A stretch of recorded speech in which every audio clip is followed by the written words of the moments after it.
Saludo con muchísimo gusto a mi compañero y amigo Vicente Serrano, quien en estos momentos ya se encuentra con Paco Ignacio Taibo II. A los dos les mando un abrazo, Vicente, desde Kansas City, Missouri, hasta donde se encuentra. Mi querido Toño, buenos días y buenos días a todas las personas que nos están viendo y escuchando. No sé si alcanzas a recibir la señal correctamente con un saludo y un abrazo para ti, mi querido Toño.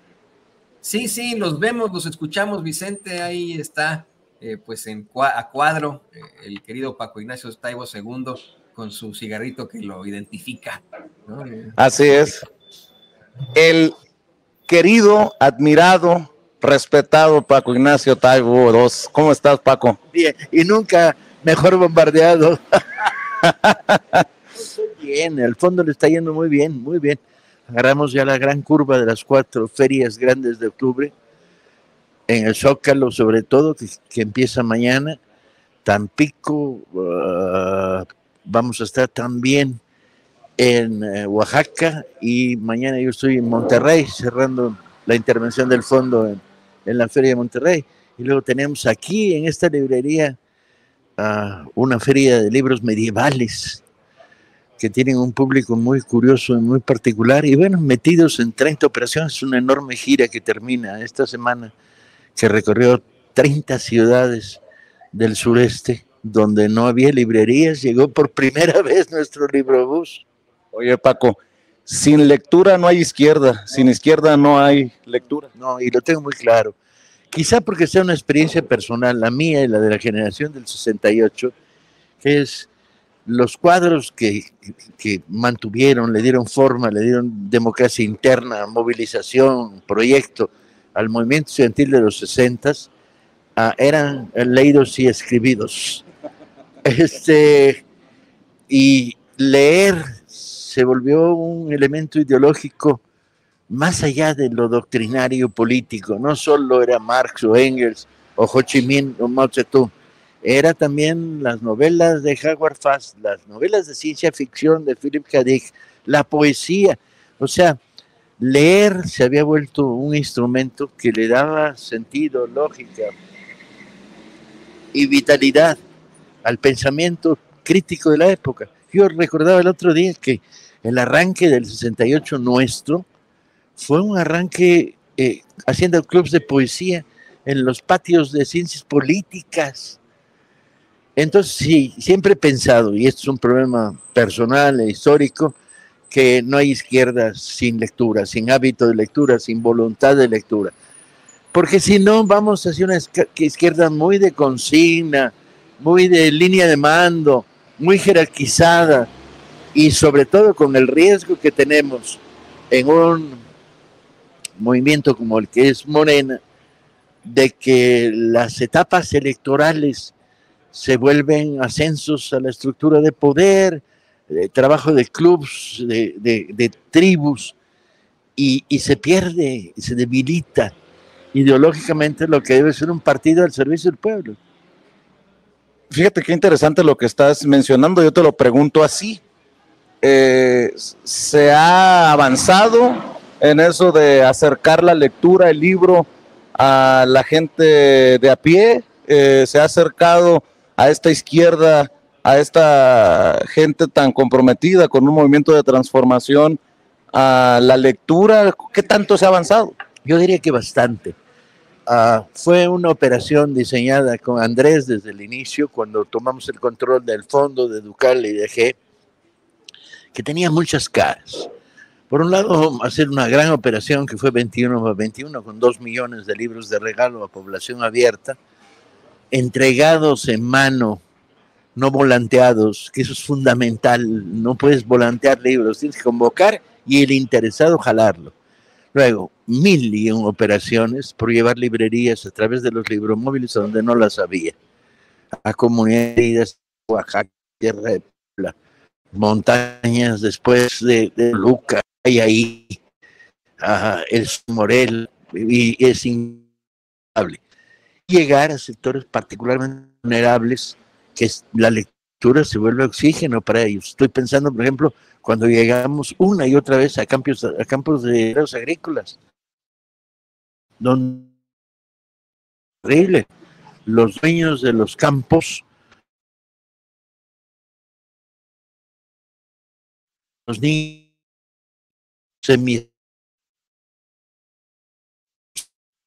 son más rentables para piscar algodón. Un chaparrito es mucho mejor que un adulto. Y entonces, ¿qué hace? La obligación escolar primaria y para obligatoria, pero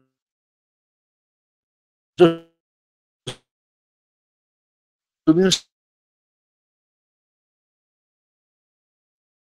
que llegar con los libros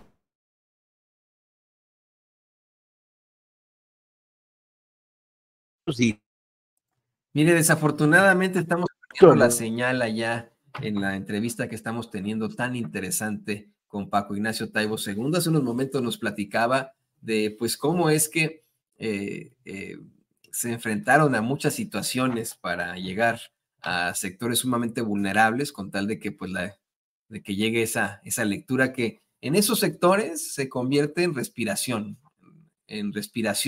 Esto pues mediante obviamente el Fondo de Cultura Económica. Y estaremos intentando restablecer esta comunicación porque son siempre pláticas muy interesantes con Paco Ignacio Taibo II, un pues verdadero historiador, un verdadero periodista, un verdadero escritor, ideario también del movimiento de la Cuarta Transformación, de la izquierda, del progreso en México, en definitiva.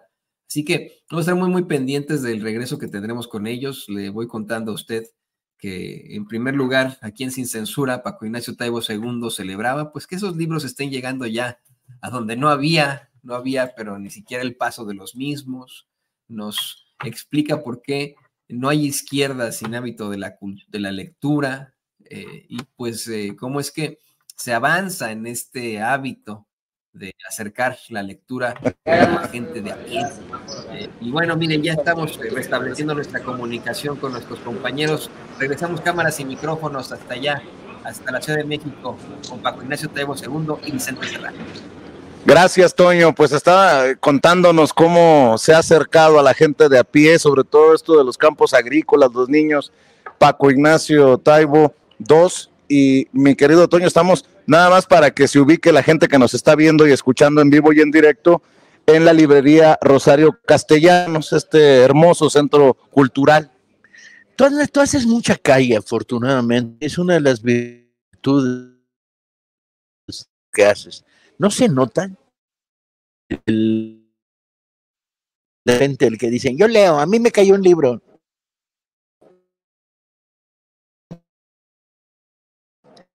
Se nota, y se nota también en las ferias del libro, porque de oferta, etcétera, sino los debates. Las ferias del libro se han vuelto grandes centros de discusión político-social, temática, creación de conciencia. ¿No tenemos sonido? ¿Nos escuchas bien, Toño? ¿Nos escucha bien la gente que nos está viendo y escuchando? ¿Sí? Perfecto. Sí, hubo un problema momentáneamente. Entonces yo creo que se nota. En las ferias muchísimo. En las grandes, en las chiquitas, en los recorridos. En los momentos que una librería sale a la calle y dice, bueno, ahora voy a hablar con la comunidad, no solo con el que entra a la librería. Para la red del Fondo Educal eso es muy importante. Fíjate que me emociona también que algunos de los colaboradores más queridos de Sin Censura también participan. Por ejemplo, Francisco Paco Cruz presentará Las Damas del Poder el viernes 20 a las 6 de la tarde y estará acompañándolo Pepe Reveles, dos de los periodistas de investigación más importantes de nuestros tiempos, juntos casi 100 años de experiencia y los dos grandes amigos, grandes colaboradores de Sin Censura. Sí, de hecho, todo el pensamiento crítico que se ha producido en estos 5 años en el país va a estar en la Feria del Zócalo, discutiendo, platicando, promoviendo, presentando libros. Y más que nunca, hoy con esta transformación, con este proceso de transformación, la llamada Cuarta Transformación, emociona lo que está ocurriendo. Por ejemplo, veíamos a Ramonet ayer en la conferencia matutina del presidente, el presidente diciendo que es uno de los, y sí lo es, obviamente, uno de los periodistas pues más importantes, de los mejores periodistas del mundo, y bueno, con libros poderosos, como aquella entrevista a Fidel Castro, ¿no? 100 horas. Entrevista a Fidel. Sí, yo creo que el libro ha cobrado un papel importante. Pasamos de gobiernos donde teníamos presidentes analfabetas funcionales. Yo vi cosas que luego las cuentas y te dicen, no. Yo vi recorrer a Fox, la Feria del Libro de Guadalajara, desde el tapanco que tenía la editorial Planeta, y lo seguí durante 20 minutos. Bueno, se recorrió la feria y no miró un libro. Le ponían libros en la mano y ni los tocaba, dejaba que sus asistentes los agarraran. No curioseó, no preguntó. Era como si estuviera recorriendo una carnicería o un salón de masajes. Era verdaderamente patético ver este tipo decir, este tipo tiene interés por algo fuera de por sí mismo. Y luego, bueno, todo el debate de presidentes que intentaron crear censuras al libro, de presidentes que leían la Biblia, pero no toda, no, que línea dura. Y luego llegaron los que no sabían leer. Los que no sabían leer ni escribir. No, estaba potente. Entonces pasamos de regímenes donde era despreciada la lectura, no considerada, a un gobierno dirigido por Andrés, que entre otras muchas cosas ha mostrado el profundo interés que tiene porque la gente lea. hizo hace un mes una lista de los libros que ha mencionado Andrés para promover su lectura y proponérselos a los mexicanos que lo oyen. Encontró un centenar de títulos, pero además los comenta muy en corto, no es el comentario erudito de un académico, este está muy bueno porque aquí habla. Andrés es un trabajo fuerte de promoción en la lectura. Fíjate que estaba platicando con algunos colegas ahora que les dije que iba a venir a platicar contigo aquí a la librería Rosario Castellanos, y les decía, desde mi perspectiva, una de los grandes legados que dejarás como director del Fondo de Cultura Económica es quitarle ese halo de inalcanzable al círculo intelectual, al de la lectura, que tenían secuestrado los voy a decir con nombre y apellido, los Krause, los Aguilar Camín, estos personajes que nos ven a veces como tontos, y me emociona que tú estés apostándole abajo, no arriba, abajo. Se los quitaron. La operación de construir el fondo una editorial, no solo con poder hacia los estudiantes de enseñanza media, los profesores universitarios, sino para llegar a comunidad, para preguntar de repente, cuando estás en una feria de libro en Irapuato, ¿y ustedes qué leen? Y que la gente diga, pues leemos historia, pero nos interesa mucho la independencia. Y decir, ok, hay todo esto. Aquí lo tienen, y además tienen a precios bajísimos, y aquí está esto otro, y ir entrando en contacto con, sobre todo el éxito lo hemos tenido entre adolescentes, sumando adolescentes a la lectura, que no estaban leyendo, y adultos mayores, que de repente descubrió la mujer, sobre todo mujeres, que no ya crió a 4 hijos, ya no tiene que darle de comer, grabarle la dato, entonces de repente ganó tiempo. Y los programas sociales de la 4T la han ayudado a dar tiempo libre. Y ahí ha ido y leer de nuevo. Es muy apasionante. Tengo una huella del delito. Esta aquí es una cicatriz de una mordida de una compañera en Iztapalapa. Estaba regalando libros y entonces, que uno por cabeza, dije desde el escenario. Y la señora agarró 2. Y dije, no, 1 por cabeza. Trato de quitar uno y que me mete el diente. Eso es amor por la lectura, man. Oye, antes de, Paco, de promover las ferias, de dar más detalles de lo que va a encontrar la gente, o en Nuevo León, o en esta 4ª festival del libro medieval aquí, o en la Feria Internacional del Libro del Zócalo, el Zócalo que se ve hermoso cuando la gente va buscando libros. Es espectacular eso.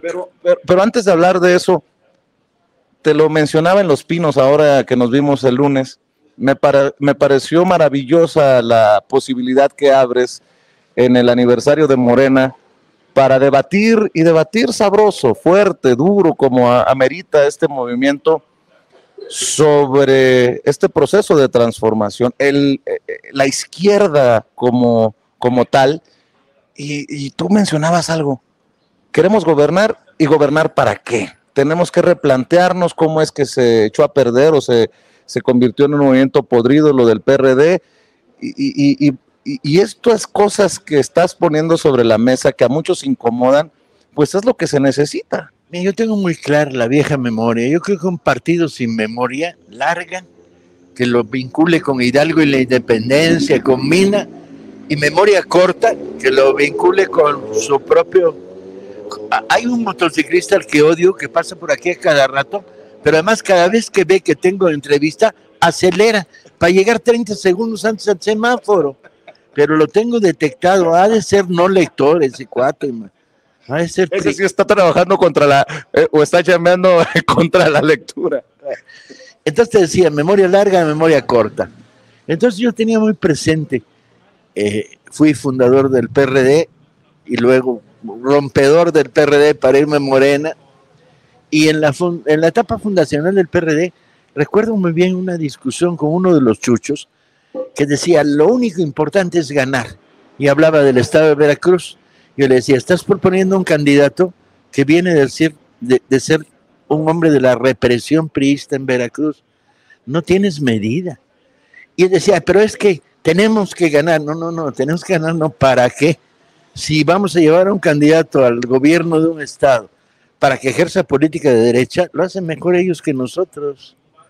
Y esta vieja discusión con el PRD, esta manera como se pudrió, esta manera como el mancerismo en la Ciudad de México hizo tanto daño y obligó a que seamos el único partido del mundo que hemos tenido que ser fundado 2 veces, primero como PRD, luego como Morena. Es que hay que tener esa memoria corta. Y la memoria corta es, en procesos electorales se nota mucho dentro de Morena, porque la vocación de mi candidato, el de mi grupo, que a mi vez, a su vez, me va a ofrecer trabajo. O sea, el trabajo político considerado como empleo que pudrió el PRD está vivo dentro de Morena. Y entonces la única manera de debilitarlo, de neutralizarlo, es poner a debate la política, la ideología, el pensamiento. ¿Gobernar para qué? Y eso nos llevaba a una reflexión que compartimos además muchísimo. Yo creo que Morena es más de izquierda por abajo que en niveles medios. Esa es la impresión que yo tengo, por lo menos en el contacto, y tengo mucho contacto con mucha gente a lo largo del año. Y me da la impresión de que por abajo hay más voluntad de alinearse con la línea del proyecto 4T, la transformación de la sociedad, el primero los pobres, el beneficio social, la democracia más clara, más transparente, más directa, con menos burocracia. Y entonces, bueno, hay que sacudir esto un poco, sin que esto signifique poner en riesgo los procesos electorales, ¿no? Porque sí es importante ganar y es muy importante lograr un próximo gobierno 4T con Claudia arriba que tenga sin duda mayorías en el Congreso, el Senado, que gane gobernaturas, que tenga presidentes municipales que tengan apoyo social. ¿Cómo entiendes esta 4T todavía encabezada por Andrés Manuel López Obrador? Dice el presidente que... Llega un café hacia nosotros. Sí. ¿Quieres un cafecito? A ver. Bueno, pues entonces me lo echo yo. Oye, Paco, ¿qué le ha faltado? ¿O qué le falta? ¿O cómo se va a continuar y a profundizar esta cuarta transformación cuando se vaya Andrés Manuel López Obrador? Es una opinión muy personal, pero yo creo que valoramos mal en el primer momento 2 cosas, que es los recursos económicos que iba a liberar la corrupción, que sí están ahí, pero no son dinero disponible, sino es dinero que se ahorra cuando emprendes obras. Una obra sin corrupción vale la mitad, la tercera parte que con corrupción. Eso es cierto, pero no era dinero disponible y todavía no preveíamos tener enfrente un sistema judicial que le encanta hacerles favores a los millonarios, que les tapa su ocultamiento de dinero fraudulento, dinero mal habido, dinero, etc.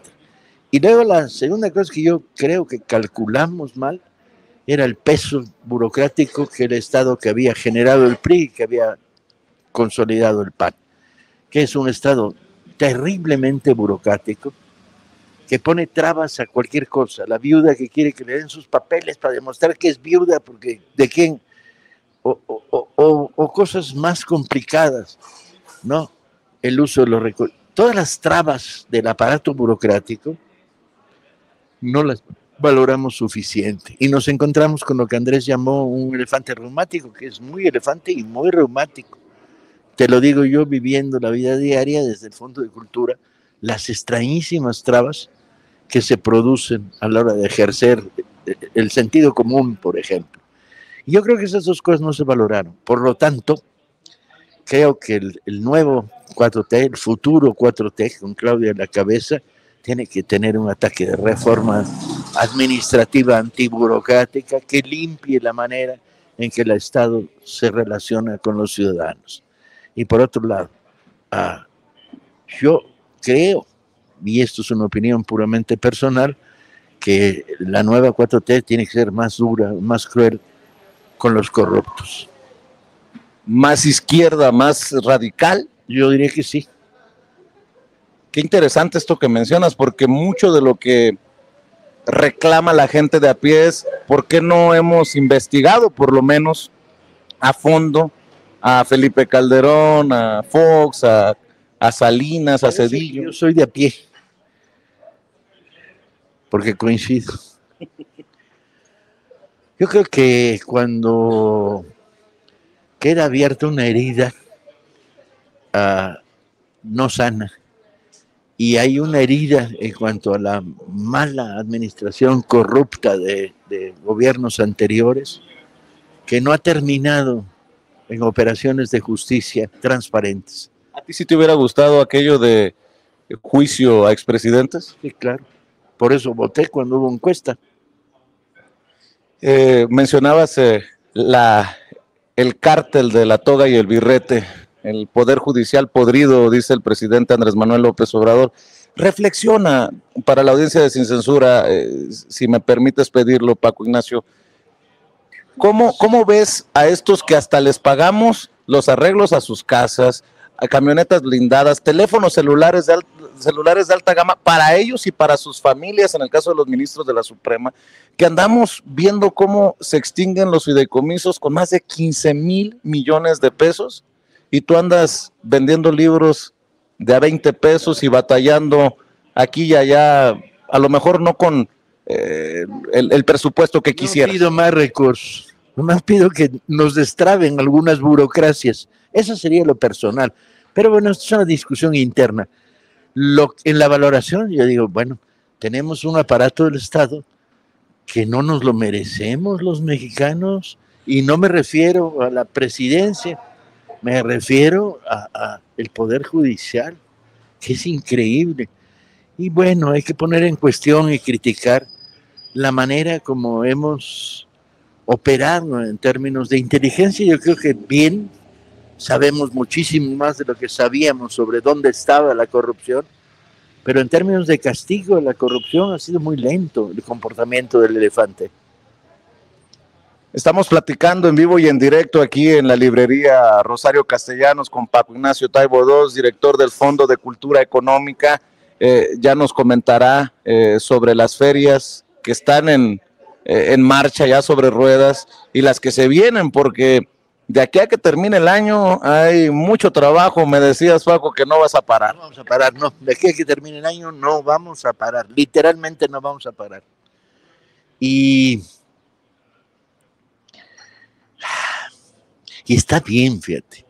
Estamos abriendo nuevas librerías, llegando a lugares donde nunca había llegado un libro, organizando bibliotecas de tabla y ladrillo en comunidades muy chiquitas, creando clubes de lectura. Vamos a llegar a los 15,000 clubes de lectura organizados por voluntarios. Cada uno tiene 10, 12, 15 personas, 7 personas. Se multiplica. Vamos a llegar a fin de año pues no sé, con 200,000 gente organizadas en clubes y salas de lectura en el país. Y crece, y crece. Y llegas a una normal y dices, a ver, no puede ser. Ustedes van a ser futuros maestros, leen poco. Pero pues que la biblioteca no es buena, no olviden la biblioteca es para estudiar, ¿sí? No, necesitamos clubs, necesitamos libros de literatura, poesía, de divulgación de la ciencia, que les provoquen curiosidad y los hagan a ustedes maestras, mayoría maestras, maravillosas por cierto, y proliferan los clubs. Tengo una colección de fotos de normalistas que se han organizado en clubes de lectura este año, que es como álbum de familia, son 8,000 fotos de mujeres jóvenes que organizan la lectura, no solo la lectura para mejorar su calidad de maestras, que eso es muy importante y la CEP está haciendo su trabajo, no, que organizan la lectura para que lean por placer y por tanto se vuelvan permanentes lectores y contagien. Oye, ¿qué piensas de estas campañas contra libros? Contra libros, porque son comunistas y porque el virus que habíamos pensado exterminado sigue vivo en nuestro país. Nótese mi sarcasmo, ¿no? Nada. La derecha de este país no solo es analfabeta, es bastante babosa. He visto cómo regresan los emisarios del pasado, perdón por citar a Díaz Ordaz, y a Echeverría cuando hablaba de Díaz Ordaz, pero los emisarios del pasado regresan con argumentos de la Guerra Fría de los años 50. Digo, ya era hora de que esto hubiera terminado, ¿no? Ya hubo papas progresistas, por ejemplo. Y sin embargo, anclados, nada más que le bajen los compañeros, es que tenemos una mesa redonda que está sabrosa. Mi oficina, 3 días a la semana, se vuelve abierta. Entonces llega gente y dice, oye, yo quiero que me cuentes un libro, órale. Nosotros tenemos un proyecto para hacer y entonces se vuelve muy rara, pero forma parte de que no quiero romper de ninguna manera el contacto directo con la gente. Oficina al aire libre de Paco Ignacio Taibo II, 3 días por semana hago oficina al aire libre. Me decías de la derecha que es muy antidiluviana. Argumentos como los libros nuevos de la CEP son malos. ¿Ya los leíste? No. Estás fuerte, colega. Lo que pasa en Chihuahua es significativo. El gobierno niega la distribución y son los maestros los que llegan a las bodegas y dicen, échalos. Afortunadamente la respuesta por abajo ha neutralizado los ataques por arriba y por intermedio. Afortunadamente. Y yo creo que ya la campaña por el libro de texto ha sido un éxito. Ahora hay que dejarlo crecer. Y cómo crece en el contacto, alumnos, maestros, discusiones sobre, y este capítulo está bien, no, podría estar mejor. Bueno, los libros de texto siempre han sido un material que evoluciona, no es algo rígido. Y yo creo que ahí Leti Ramírez ganó la batalla de lleno con el pleno apoyo del presidente, que apostaron a que por abajo iba a haber esta reacción. Me imagino que si esa derecha se enoja por esos libros de texto gratuitos, no me quiero imaginar cuando entren al Fondo de Cultura Económica a ver qué hay disponible de lectura, Paco. Sí, lo que pasa es que tienen como vacuna, no entran a las librerías, no va a ser que el mal los persiga, pero muy de vez en cuando, alguien de los que pasan por aquí cuando tengo oficina abierta, dice, ¿y usted? Digo, no, ya sé lo que va a decir, ahórreselo.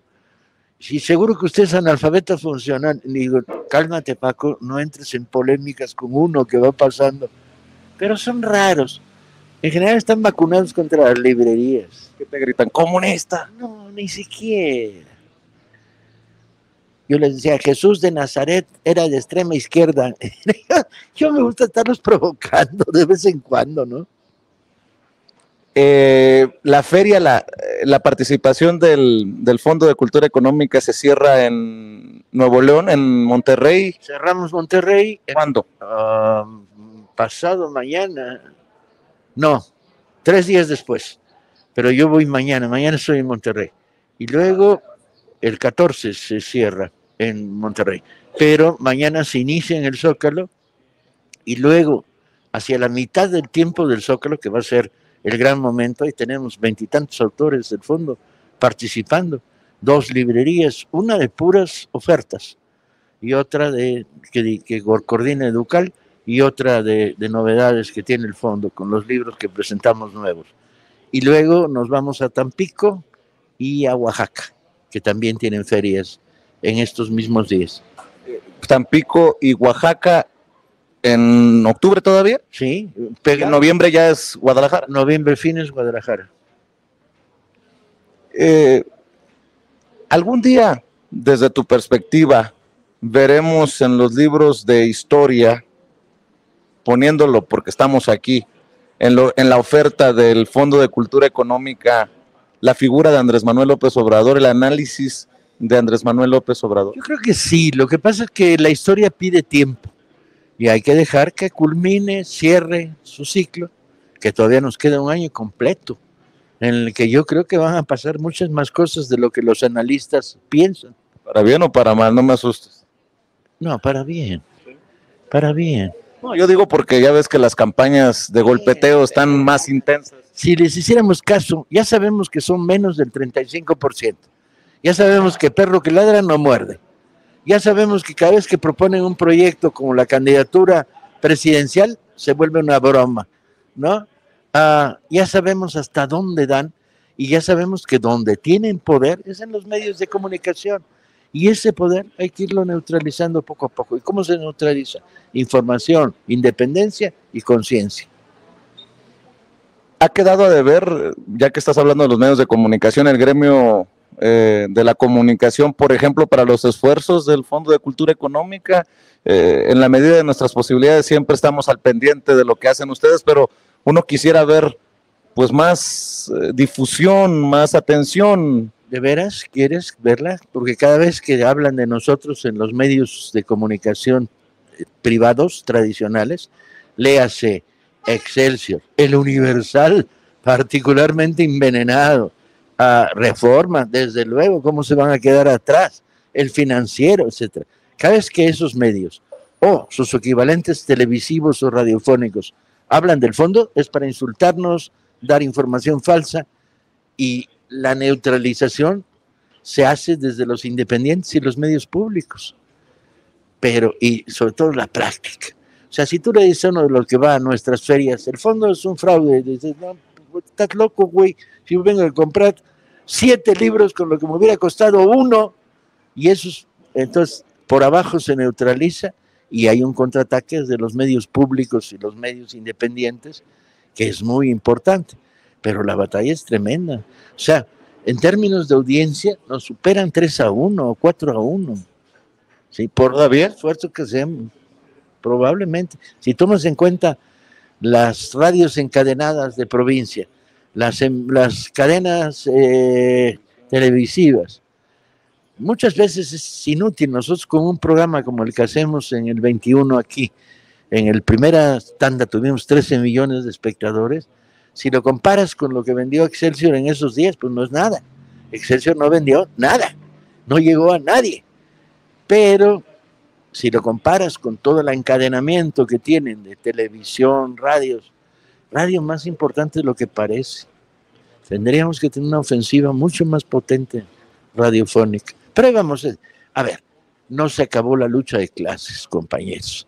El que Andrés haya llegado al poder y la derecha se haya arrinconado, ¿sí? Y se haya arrinconado en esta estructura de poder de carácter mediático, no quiere decir que se ha culminado.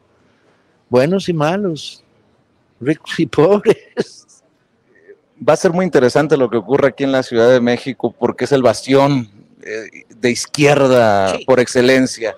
Va a ser muy interesante y veo que hay mucha atención sobre el proceso interno, porque salvo que tú me digas otra cosa, quien resulte coordinador o coordinadora de la defensa de la Cuarta Transformación en la Ciudad de México, iría, de acuerdo a las encuestas, como dicen en mi rancho, en caballo de Hacienda, a ganar la jefatura de gobierno, sin confiarse pues, pero pareciera que por ahí va la cosa. Yo diría que sí, yo diría que como ahora estamos con los 4 candidatos propuestos, con cualquiera de ellos ganamos la Ciudad de México.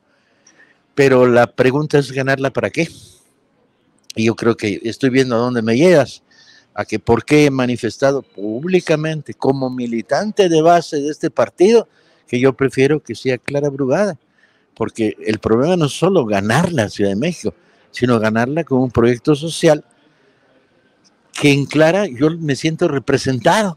O sea, yo hago lo que Clara hace cuando hago cabildo abierto del fondo aquí 3 días por semana. Clara lo hizo en Iztapalapa, diciendo, a ver, sacamos las oficinas a la puerta de la delegación y usted qué bronca trae con aquel, y usted con eso, con el modelo de apoyo a la familia, sobre todo mujeres de condiciones y niños de condiciones humildes, de las utopías, que es maravilloso. La seguridad, o sea, no en balde Claudia sabe administrar para la izquierda una parte de este país. Tiene el porciento más alto de reconocimiento que tiene ningún otro candidato o descandidato o lo que sea en el país, 70% de simpatía en Iztapalapa. O sea, son sus vecinos los que dice sabe administrar hacia la izquierda. El transporte, la seguridad vial, la iluminación, los parques, los jardines, el democracia para todos, el derecho a un nivel de felicidad más alto de la población llana, que ya bastante golpeada está por una economía en la cual las reglas del juego convierten al millonario en supermillonario y al pobre en pobre, que gracias a los programas sociales tiene un bastón para apoyarse. Y Clara, yo por eso no tengo ninguna duda. Ahora, va a haber una encuesta. Si me preguntan, yo voto. Si no me preguntan, yo opino antes de la encuesta.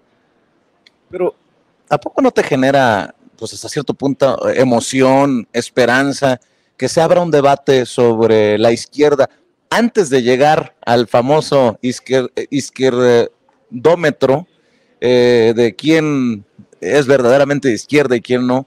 Pues está muy emocionante esto, ¿no? Muy sano. Que estemos discutiendo, a 3 días nos faltan para la encuesta, ¿no? Creo recordar. O 2 semanas, ¿no? Bueno, para anunciar a los que sí van por la encuesta final.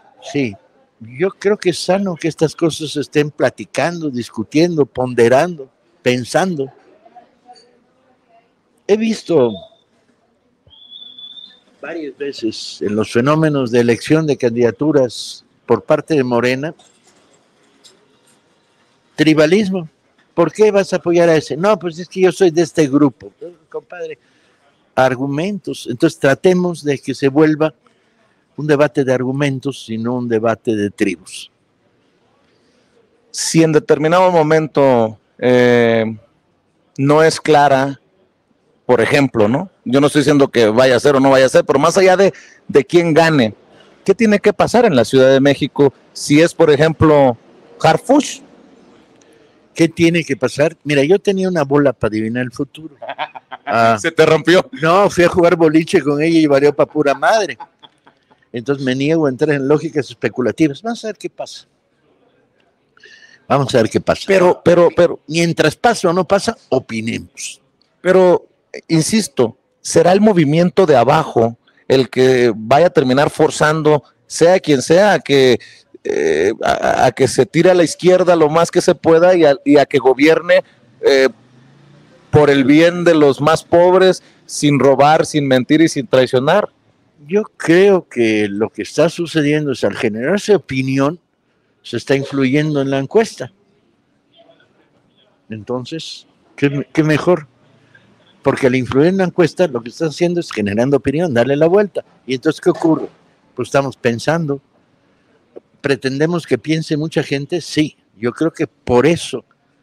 No es que se haya enconado el debate, no me gusta la parte enconada, la de descalificar a esta o descalificar a este otro, sino lo que me gusta es en positivo. Fíjate que algo que antes de que se me olvide y que no hemos hecho, lo tenemos que hacer, es reconocer a tu equipo, a tus colaboradores, a esa gente que por leer en libertad da todo cuando organizan los eventos y la verdad que es emocionante ver a tanta gente comprometida. Yo les mando un saludo, que es a los que conozco, a los que siempre veo. Y a los de la brigada, que son una organización civil, pero que fue la que nos educó en una manera de hacer la política del libro.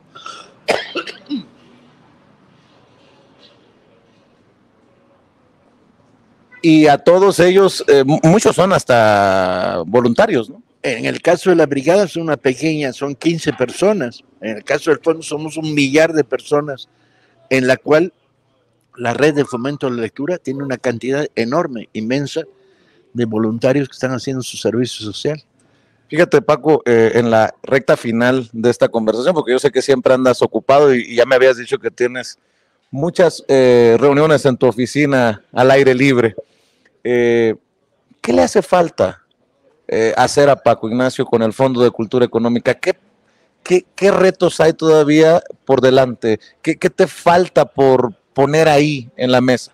Mira, yo creo que tendremos que hacer un análisis dentro de 8 o 10 meses y decir dónde hay espacios donde tenemos que profundizar. Yo creo que el más obvio, y además ya nos lo han estado marque, es la construcción de clubes de lectura en comunidades mexicanas en Estados Unidos. Órale. Y la creación de una red de extensión apoyándose en los consulados mexicanos en Estados Unidos, donde en todos ellos, ya hay en algunos, hay una mini biblioteca para los que hacen espera. Una biblioteca, 100 libros, ponte, pero el que está haciendo espera para trámites pueda leer. Y luego la posibilidad de crear una gran librería en alguna ciudad, probablemente Los Ángeles, librería del fondo, porque lo único que tenemos ahora es un centro de distribución en San Diego, pero no es librería. Ese sería uno de los temas. El segundo es vamos a ir por 21 para el 21, nueva versión, que será 24 para el 24, 25 para el 25. Yo diría que sí, tenemos una propuesta y queremos darle forma. El tercer tema es cómo consolidamos la red de clubes y salas de lectura y la vinculamos con bibliotecas y con librerías nuestras y bibliotecas de la Dirección General de Bibliotecas. El tercer problema es cómo formalizamos el fomento a la lectura en la educación media, que es donde más difícil es ganar la batalla. Y tenemos una conversación permanente con la SEP, estamos de acuerdo, de cuates, de tu tarea es esta, la nuestra es esta. Nosotros es fomentar la literatura por placer, ustedes es fomentar la lectoescritura, la lectura de aprendizaje para que el chavo sepa después de que leyó, qué leyó. Y entonces, pero ¿formalizamos o desformalizamos? Yo creo que tenemos que tener una larga reunión con las autoridades de la futura SEP para darle forma. Y yo creo que vamos a tener que aprovechar el periodo de transición, porque nuestra intención es hasta el último día que gobierna Andrés, vamos a seguir fundando librerías, repartiendo libros, lanzando librobuses a las partes del país donde nunca ha llegado una librería. O sea que vamos a estar activos hasta el último minuto, incluso un poco más. Y 2 reflexiones para cerrar, Paco. ¿Has pensado en la 4T sin Andrés Manuel López Obrador? ¿Cómo visualizas al Paco Ignacio Taibo II con sus sentimientos, con sus visiones, con la llegada de Andrés Manuel López Obrador y ahora en el 2024 con la llegada de Claudia Sheinbaum? ¿Cómo reflexionarías sobre el proceso, que muchos lo ven como una continuación de lo que se inició en 2018 y que incluso se quiere llevar a otros niveles? Ya no quieren 30 millones, dicen quieren 35 millones, quieren la mayoría calificada tanto en la Cámara de Diputados como en el Senado. ¿Cómo visualizas esto? Porque de alguna manera quedará, y lo digo con mucho respeto, huérfano el movimiento sin Andrés Manuel. No, yo no lo visualizo así. Yo creo que a pesar de sus debilidades, sus defectos, Morena está viva, pero me da mucha, déjame usar la palabra exacta, me da mucha confianza Claudia Sheinbaum, fíjate, y creo que va a dirigir este país diferente, Andrés. No hay 2 presidentes iguales, no los puede haber. En ciertas cosas pero en términos de continuidad de la 4T, sin duda. Mucha gente va a empezar a comparar inevitablemente. Espero que no se tomen esa molestia, porque la comparación no es sana ni es buena. Es odiosa. No, pues es tienes que, y no le pongamos a Claudia demasiados tienes que encima, ¿no? Tiene que crear su proyecto de gobierno, su modelo de gobierno, aprender de la importancia que Andrés significó en este país para sacudirlo. Yo me pregunto mil cosas, pero todavía no es el tiempo para preguntárselas. No, hay que dejar que madure y luego que Claudia inicie de veras su campaña, donde empieza a volverse ya no defensiva, captadora de voluntades, sino empieza a volverse propositiva.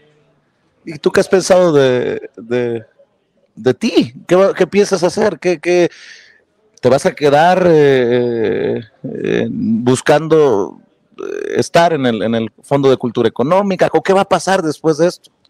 La verdad es que no me atrajo ser funcionario y sigue sin atraerme como proyecto de vida. Me pesan ya estos 5 años encima. Yo sigo siendo escritor en las noches, pero ya de 2 de la mañana a 4:30. Pero entonces voy a tener que tomármelo con calma y decidir, hablando con Claudia, qué demonios quiere que haga y si me animo a hacerlo y si quiero hacerlo y si tengo condiciones para hacerlo, o simplemente termino mi proyecto en el fondo y me retiro en mi vida de escritor para gran felicidad de la derecha intelectual mexicana que ya va a tener que odiar a otros. Yo te agradezco, Paco, siempre por tu generosidad, por siempre la apertura para tu servidor, para Sin Censura, y ojalá que la invitación con la que cerremos para esta audiencia que creció, eso quiere decir que están interesados en los dichos de Paco Ignacio Taibo y de la lectura, que eso es lo que a mí me emociona, cerca de 10,000 personas conectadas en estos momentos. A ver, voy a estar en el Zócalo como si fuera soldadito de la República. Los días en los que no tengo que presentar a nadie, voy a estar de todas maneras y voy a estar platicando. Y entonces voy a ir y voy a decir, estas ofertas hay ahora en este lugar. No solo en el fondo, lo hago frecuentemente en otras editoriales cuando descubro que hay libros interesantes. Y nos vemos en el Zócalo. Es fácil saber dónde ando en el Zócalo. Ando con una bola de cuates que dicen, mi reino por una foto y que toman selfies. Entonces yo voy a dedicarme a tomarme selfies con algunos compañeros. ¿De qué día es la feria? La feria empieza mañana, pero yo estoy en Monterrey y a partir de pasado empiezo a estar de planta en el Zócalo. Pues ahí nos vemos en el Zócalo, mi querido Paco, te agradezco. Al revés, un placer. Está bien, es importante que dediquemos tiempo a contar cosas, a proponer ideas. Está bien, es sano esto. Pues vamos a regresar las cámaras y los micrófonos contigo, Toño, porque yo le voy a avisar apenas a Paco, tengo que correr al estudio porque en unos minutos enlaza con nosotros Laura Sánchez Ley, la mujer, la periodista que más sabe del caso Colosio, del caso Aburto, que hoy fue retomado por el presidente Andrés Manuel López Obrador. Estoy seguro que con esta entrevista también vamos a dejar la víbora chillando. A ver, ¿qué ponías en pantalla? Ah, mira, el libro de Villa. El libro de Villa, para que vean. Tengo un fan oculto ahí. Pues ya ni tan oculto, allá en Kansas City, Missouri. Mi querido Toño, regresamos contigo, las cámaras y los micrófonos, y nos vemos ahorita desde el estudio. Qué deleite de entrevista acabamos de tener con Paco Ignacio Taibo II hace unos momentos, ahí en la Ciudad de México, en esta librería en la que pues se encuentra Vicente Serrano, y como ya dijo, en unos momentos más estaremos entrevistando a Sánchez Ley, así que no se lo voy a perder, se va a poner muy interesante esa entrevista. Mientras tanto,